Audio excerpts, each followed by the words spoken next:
Hello, welcome back to the channel. And today we'll be talking about the most surprising teams, 5 surprising teams that you had no idea were doing well in recruiting. Just thought I'd do this video, kind of dip our toe in the football. It's going to be a very, very, very heavy college football the next few weeks. I mean, it's number one sport in the world, and it's not really close. Well, especially for us in America. But I think Mondays will be Big Ten, and I'll just do basically the Power Five conferences each day, with a different theme for a few weeks. And I think it's going to be basically a pretty long process, and hopefully should get us right to college football season. Because my goodness, I need some college football right about now. Um, top five, top 10 aren't super surprising. First team that surprises me though, Stanford. Stanford, number 9.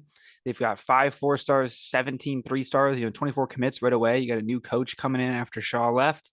I believe he was fired, left, one of those things. And it's just a really surprising team to see this high, I think. Obviously they used to be really good back in the day, but we haven't seen that in quite a while. So now that they're getting back to their old form, with the Pac-12 expanding, or not expanding, with the Pac-12 decreasing, right?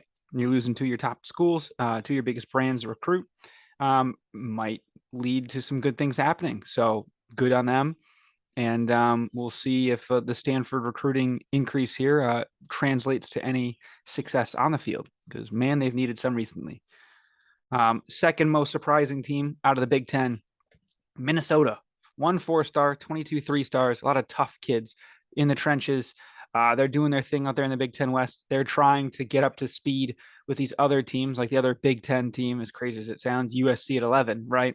They need to get up there and get up to speed. They're going quantity over quality as in terms of stars, but everyone knows stargazing doesn't really affect or help anything. So Minnesota will be there for sure.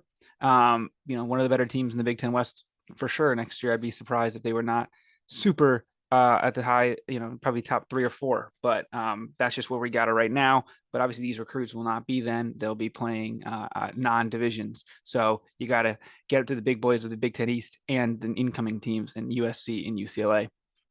The next surprising team is another Big Ten team, Rutgers, 23. They have 17 commits already, at the 23rd ranking. I think that's obviously really high for them. It's pretty surprising to see a team like them so high. Obviously, very early in the cycle, and 17 3 stars is not the craziest thing, but getting that high that quick, really good to see them doing their thing. After that, there's not many other super high surprising teams. I just thought I'd scroll through a few of these here. Teams like Georgia Tech, they got what, a 4 star, a few 3 stars. Maybe surprising is how low Alabama and A&M are, but they don't really recruit like that right now. Virginia Tech high, Purdue high, and then continuing down here into the later range, there was a few teams that were pretty high up here that was surprising. I believe Miami of Ohio was one I was looking at. 53rd overall, the highest group of 5 school, I believe, unless I'm forgetting somebody. Conference realignment always confuses me there. And then another one after Miami of Ohio, another MAC school. They have 13 3 stars, 2 other non-ranked high guys. Surprising is definitely to ignore Michigan State there. Is right here, Toledo, 65th overall. They've got six 3 stars, 5 below that. And it's just surprising to see them this high. They're silently killing it. But I would say out of the video so far, Stanford obviously is going nuts. So quickly, we can look at some of the players here just to see some of the guys that we are looking to see get committed here. Where is it? There we go. Player rankings. A lot of the top guys have started to narrow their decisions down for sure. You got Raiola going to Georgia, Jeremiah Smith going to Ohio State. If they load here. Sammy Brown, big linebacker, going to Clemson. They have a lot of these big linemen are going to OU. He's going to OU. I know David Stone somewhere up here is a 5 star. But a majority of the 5 stars have already committed. A few of these kids, we're going to see where they end up going. Justin Scott, looking like he might go to Michigan as well on that list. But we're starting to really get into recruiting season. Obviously, here's some recruiting rankings. Florida's been doing really well.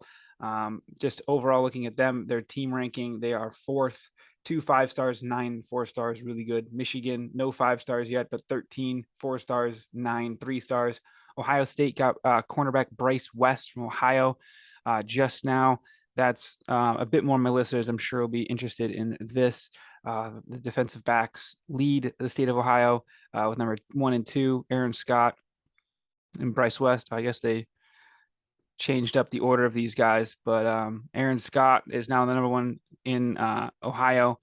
He's 100% crystal ball to Ohio State. I would say it's, maybe a little bit lighter than that for sure. Brian Robinson, crystal ball to Michigan. We'll see when he commits, but that'd be awesome getting him in well. Jordan Marshall, Luke Hamilton, the boy. Luke Hamilton's the absolute boy. The kid, great kid. Might be the next Taylor Lewan type. Really good defensive line, really good offensive line, excuse me, with a really good personality to match, doing some media stuff for sure. So that's all I have for now. Please like and subscribe. Let me know if there's other teams that you thought were surprising, whether it be low or high. But shout out to the guys early on the trail, Stanford and Minnesota, really surprising. And yeah, that's all I got. Have a great weekend, and we'll see you guys Monday. Peace.